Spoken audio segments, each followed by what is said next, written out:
I'm Garet. And I'm Daniel. And this is Modern Gaze. On today's episode, we're talking about love. Everybody say love. But more specifically, does love at first sight exist? What is it? What kind of love languages do we speak? And what's the difference between love and lust? So would you say that it was love at first sight when we met?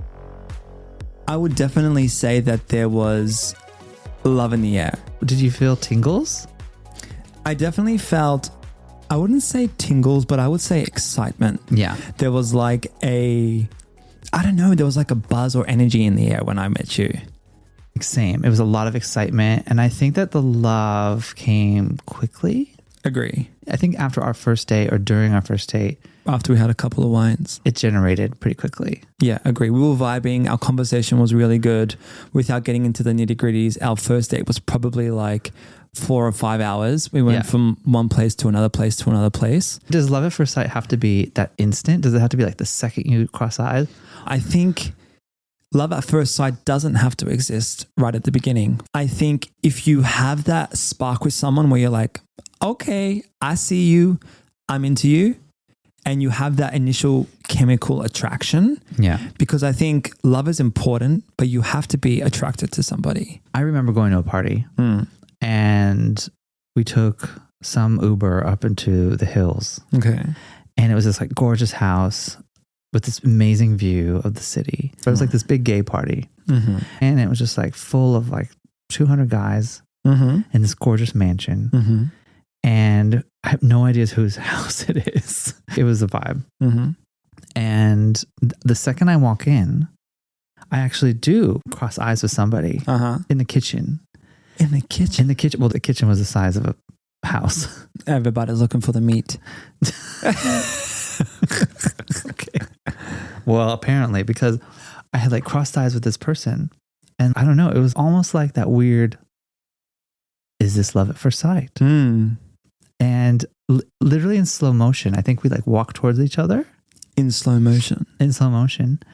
And without even saying hello, he just actually kissed me. Oh my God. The second I walked in. You're in a movie. It was a full on movie. I was like, oh wow. Was this at the start of the night? Like how deep into the night were you in the kitchen? I wasn't even in the house for like 5 minutes. Oh my God.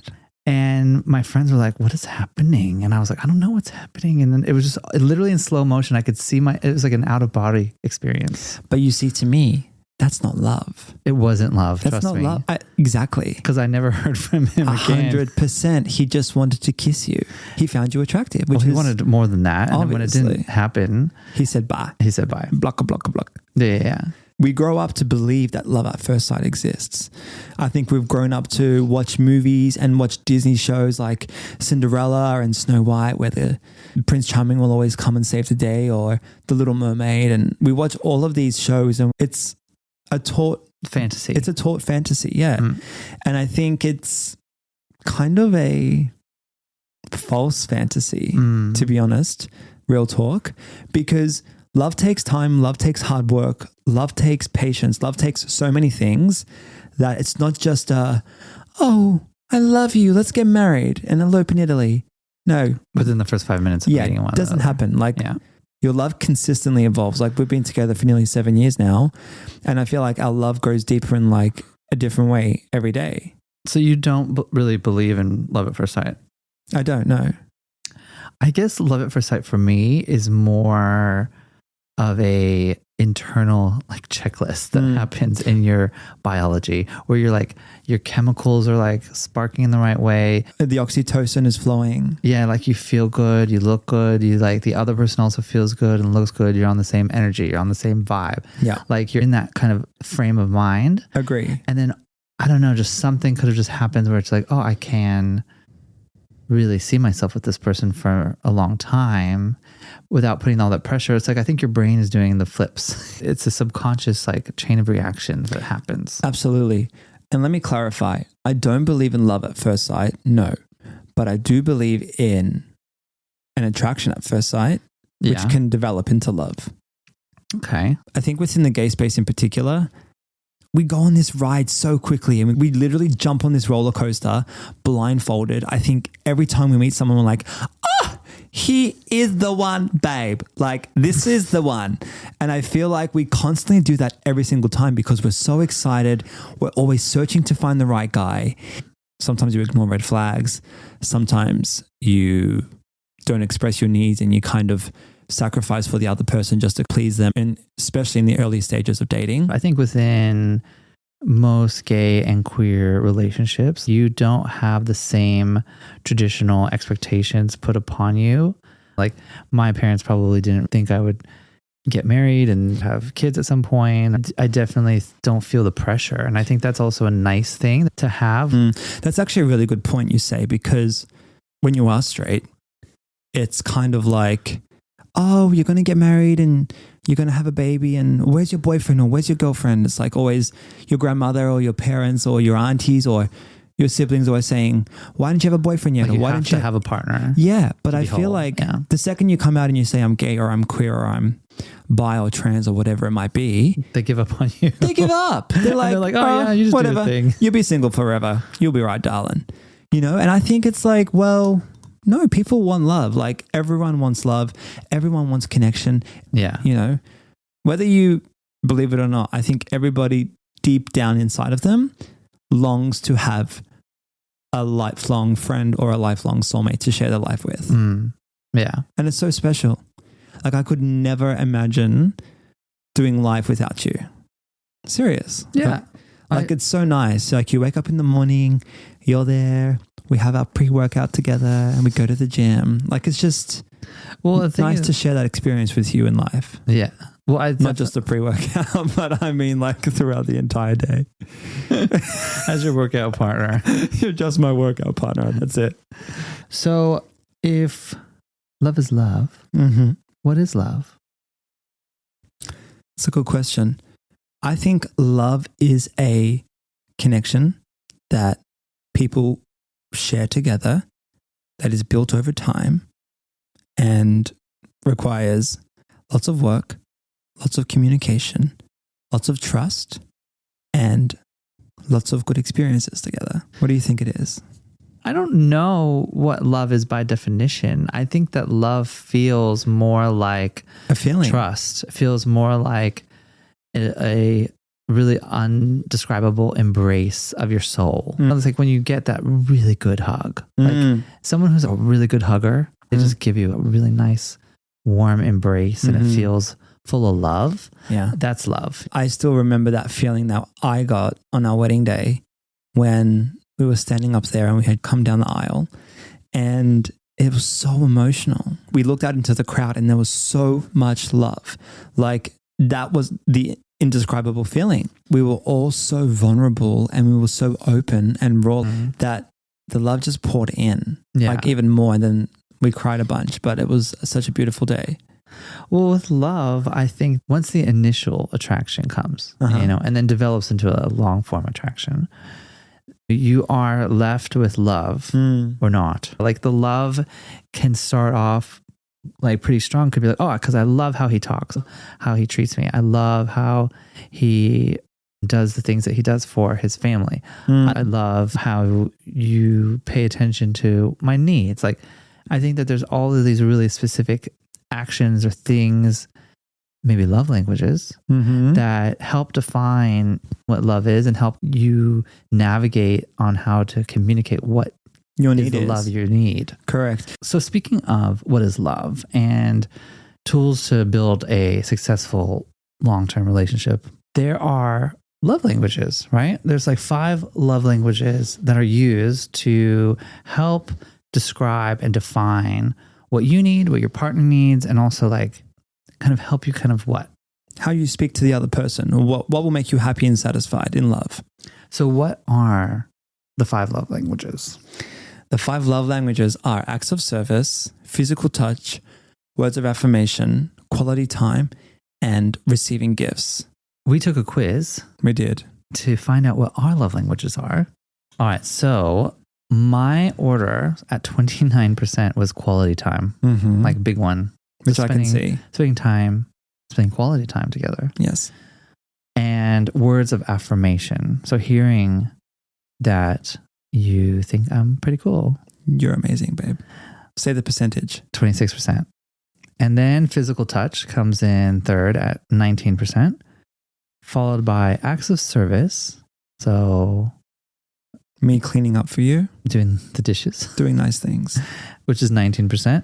And then receiving gifts, which is so sad because I acts of service you more than 19%. You do. So this is a good thing because I can identify here that I'm spending too much time in the acts of service and probably physical touch, and I need to be giving you more words of affirmation and more of my quality time. So this is great.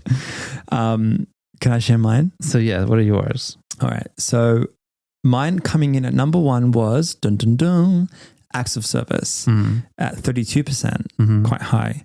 Second was quality time, 29%. Third was words of affirmation at 16%, also tied with physical touch. And then last was receiving gifts. Yeah, so we're both not very greedy. We don't want gifts. I want Chanel. You want Chanel, babes. Well, I want you to make the bed, clean the dishes, cook for me, and vacuum and mop and make me coffee every day. Thanks. Not a problem. Okay. Okay. And I will promise you my quality time. But seriously, I think these are a really great tool to share with your partner because it will help make them feel happier and you will express what you actually need. Yeah, I think it's less about your partner. It's more about you. It is about you. I think if you're single or if you're in a relationship or you're dating or whatever, I think it's actually more important to really understand what you need first. Yep. You can like check it out on like 5lovelanguages.com and take these free quizzes to figure out who you are and what you need. But it's a really great simplified way of just approaching and communicating exactly what you need from someone. So if someone says to you, oh, you know, what do you look for in a partner? You can really specifically say, I want lots of fucking gifts. If that's your number one. If that's what makes you happy, own it. Buy me shit. Yeah. And, you know, if you're the receiving gifts and you're 98% that, and maybe that's an issue. Maybe. But I do think that like when you know that you need to be touched or you like to be close to someone or spend some quality time with someone, you know, maybe you don't care that someone's doing something for you, but you like to do some things for other people. Correct. Finding a partner who appreciates acts of service is pretty important. Absolutely, because then you'll feel happier. And they'll feel more seen. Like you do feel like heard, and you do feel like, oh, okay, like I know what I'm putting my time and effort into doing for you, you'll appreciate. And I think that's a big thing that people fail at and they fall down on is that they go out of their way to do something really fucking nice for you. Like I just said, I vacuum and I clean and I make the bed and I leave the house spick and span for you. And I love it. But it's only 19% of your love language. I need to give you more quality time. So these love languages, right? They can be used to help you communicate what you need and what you're looking for. What about lust? Like maybe you've met someone, you're head over heels, maybe it was love at first sight for you. And now you're spending all your time with them and having lots of great sex. Like, how do you define the difference? I think lust is like an attraction and a love for somebody that doesn't go anywhere, or it's not going to go anywhere because maybe they're not ready. I think lust is like a stagnant energy between crossing over to the love level. Yeah, like lust disguises itself as a love, but for the idea of someone, not for who they really are. So it's like you could be physically attracted to that person and just have this like lustful energy for them and just want them to be this incredible person or want them to be the love of your life. And you can have this like really strong, passionate chemistry, but it can potentially just sit in that forever until it burns out. Lust is a weird mix between settling and thinking with your private parts. It's kind of like you just want the sex, but at the same time, you're looking past actually getting to know them and you're just settling for what you have. I think lust could also be a sign of ignorance. Yeah. And I'd hate to say that, but I feel like you could just be ignorant to what's actually happening and you're not realizing the situation of what the facts are.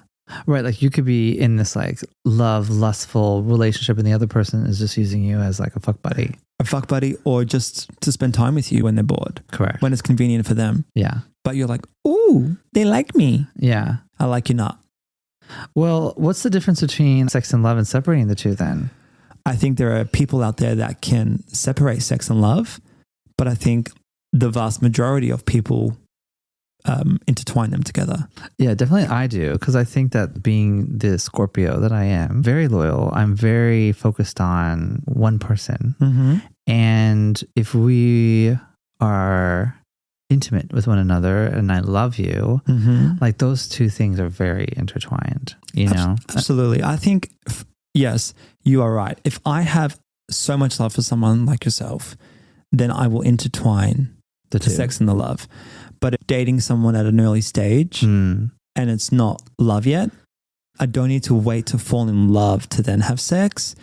I can have sex and not feel anything to someone. Yeah. As weird as that sounds. It's weird to me because I can't do the same thing. When I was even dating, I was very like cautious about who I would open up my heart to. I probably also had a hard time opening up my heart, or I had been hurt so many times that I separated the two to not get my heart broken. So I just constantly had sex to not feel love. Heavy. I think I just... Revelation there. I literally just had that revelation full circle moment right there. Yeah. Well, that's good. There you go. As a gay man, I never thought that I would have love, or I never thought that I would find love. I never thought that I would be worthy of love. Well, you're also being prepped to be in love with the wrong gender or the wrong person. Like the person that your parents or the people who think you're going to fall in love with isn't what who you really want. So I think I struggled with the identity of sex and love being one, because I automatically separated the two, because as soon as I came out, I thought that I would never have love. Yeah. You know? Well, you didn't have many gay role models within your family and within your inner circle. No. And that's why I think it's so important to be open as a kid when you grow up, because you don't know what you're going to be or what you are, and it will hinder you in later stages of your life. It can, you know? Yeah. Okay. Enough with the heavy talk. So how do you know then that you're actually in love? Like what are the tests? Like what do you do? Something clicked and I was like, wow, I love spending time with you. It felt easy. I trusted you. I never once doubted or questioned you or your intentions or your integrity. I always knew you had me. The universe tested our love from the very beginning. I think we had a lot of discussions early on about your past and where you were at and about where I was at. And from that to being in LA, I think LA is a test in itself with the amount of options and the amount of craziness that happens in that city. We were thrown situations where our love was tested and how we persevered through them from an early onset. So I guess throughout life, you have lots of tests of your love and using these 5 love languages as a way to kind of understand what you need and what you want and what the other person may need and want. That's a really great way to navigate. Are you showing up in the right way? And is this love the right kind of love for you? But other people play games. Like, and this bullshit of like, you go on a date and then you're like, okay, well, who's going to text me first? I'm not going to message them because I don't want to look too needy and I don't want to look too keen. So I'm going to wait a couple days and then I'll send a message or then I'll call later. Fuck that shit. Playing games is a protection of your ego. And it's a bit of manipulation. Maybe it's avoiding rejection as well. Yeah, it could also be, trauma, past trauma. Yeah. It could be a bunch of different reasons. But the best thing to do instead of playing games is to just be honest, be authentic, communicate, like express what you need. And if you have a hard time doing that, just say to the person, hey, can we have a bit of a chat? I'm feeling this. Right. Maybe don't go up to the person and be like, okay, so I'm 29% quality time and you're not giving me quality time. Stop scrolling on TikTok. Well, you could say stop scrolling on TikTok if someone's a bit obsessed. Can we scroll together on TikTok and that will help me with my quality time? Thanks.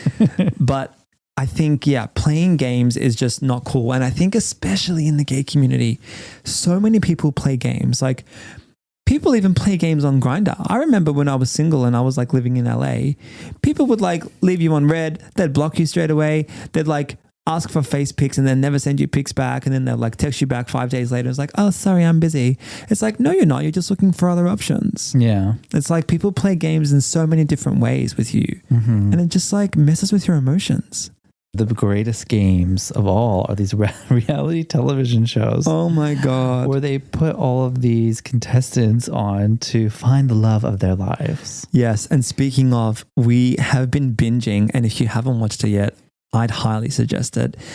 Are You the One? Which is on Binge. And in Australia, it's on Binge. In Australia. You can also stream it on MTV in America. And so on the show, the 16 contestants have to find their perfect match. And the perfect match has been paired from the love experts in the show, right? They have a pair up ceremony where they choose someone throughout the week where they've formed a connection with, and then they have to see if they get any light beams. 1 light beam means a perfect match. 8 light beams mean 8 perfect matches. And these people win $1 million. $1 million US, which is a lot of cash, boy. And the contestants on the show are actually amazing. But it is a clusterfuck. It's a clusterfuck. There's a 5-sim on there. People are sleeping with multiple people within minutes of sleeping with the previous people. Yeah. Like it's pretty messy. But it is an interesting, very binge-worthy show because I think we saw the first season, back in the day. So this is actually really interesting because it took 8 seasons of heterosexual couples to then introduce this idea of more of a queer pairing where they have 16 pansexuals who are very open and interested and just meeting the love of their life, whoever that may be, whatever gender that may be. It is so much more complicated when everyone in the room isn't immediately signed off from half of the contestants. Everyone is equally into everyone. Absolutely. The common similarity that they all share is you can see the desperation and the need to find the one. Because it's hard out there. I think these TV shows and reality shows need to experiment what their cast looks like and have more representation because younger kids and younger adolescents that are maybe 16, 18, they need to see love. And everyone is bored with The Bachelor. I'm bored with The Bachelor. Everyone is bored with the basic setup. No more basic bitch. Do you know what would be a really cool dating show? And if any producer takes this show, I want full credit. There should be a dating show on finding love on an app. Meaning? Like, I think it's called Catfish. It's already made. Well, not getting catfish, but like the evolution of going on this entire roller coaster of Grindr, right? Like Grindr is so different to what catfish would be. So like an over-the-shoulder camera, like down onto somebody's phone as they're swiping. Yeah. Trying to match with someone on Grindr or Scruff. And they would find that the first conversation is dick pic, face, into what's up, dumb mask. Looking. Like it wouldn't be, hi, I'm Daniel and I'm into cooking. Like you'd never, like people need to see like what it is actually like to date as a gay or queer or bi man. Right. Like it's so different and it's not represented at all because love is love and everyone deserves a chance at love. Yeah. I think love exists at first sight because you can meet someone, there can be that spark. It could be that really exciting moment of connection, but then it does either quickly choose a path. Like it can run towards lust or it can run towards love. I think if you're not in love at the moment and you're on the search for love, be patient, be kind to yourself in the process, be open to new experiences and have good communication when you are dating. Yeah. Express your needs, find your love language, find what you need, find what your partner needs, and make sure that both of your needs are satisfied. Everybody say love. Everybody say love. Hey everyone, thanks for listening to Modern Gaze. We hope you're enjoying our podcast so far. Make sure that you follow, turn on alerts, and even turn on auto downloads so that you get our episodes first. Our episodes come out every Tuesday and they stream anywhere podcasts play.